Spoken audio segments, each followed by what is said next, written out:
A parent and teacher can look at the same child and see two completely different things. And what's interesting is they can both care deeply about that child and still feel completely misaligned in the conversation. I've seen this happen a lot in parent-teacher conversations. Everyone is sitting at the table talking about the same child, but it doesn't seem like the same conversation because one side might be saying they're not listening, they're distracted, they're not engaging the way we expect. And the other side is thinking, that's not the child I know. That doesn't sound like them. Something else must be going on. Same child, but not the same focus. And that's where the disconnect begins. Because often, schools are focused on what the child is doing, what's visible, what's happening in that moment, what needs to be managed in that environment.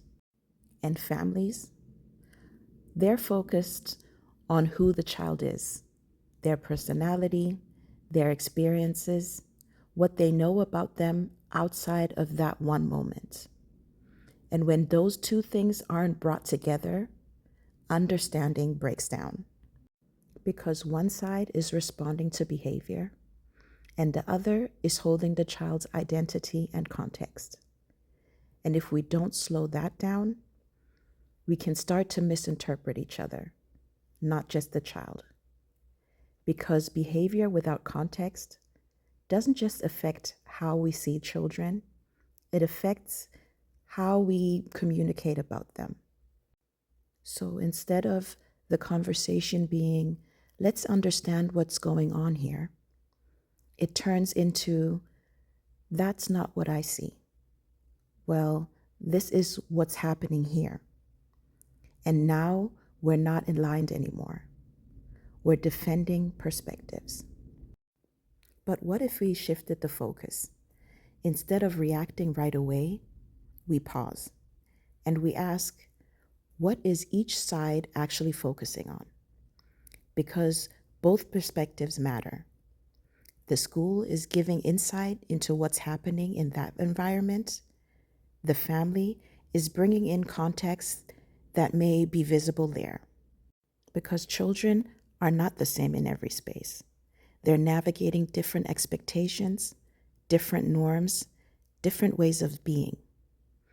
And what we see in one place is only part of the picture.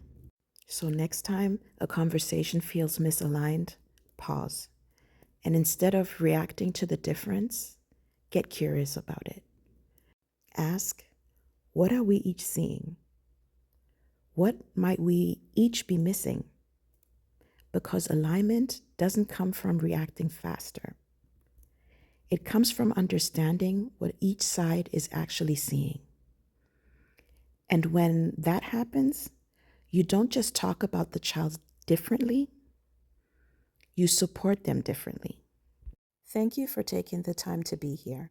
I'm Faith, and this is Cultural SEL.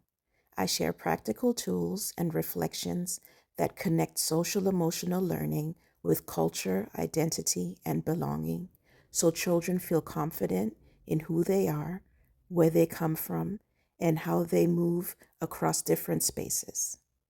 Check the description for tools and resources.